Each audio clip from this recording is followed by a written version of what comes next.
Купить посудомойку и пользоваться одним режимом. Знакомо?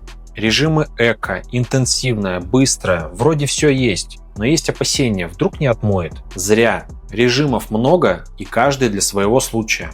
Загружаешь тарелки после перекуса, включай быстрый режим, 30 минут и все чисто. Хочешь экономить воду и свет? Выбирай эко-режим. Да, он подольше, но супер бережен к природным ресурсам.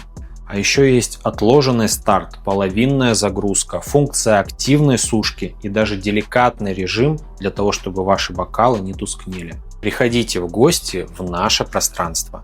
Ведь в Техномире мы не просто продаем технику, а объясняем, как ей правильно пользоваться.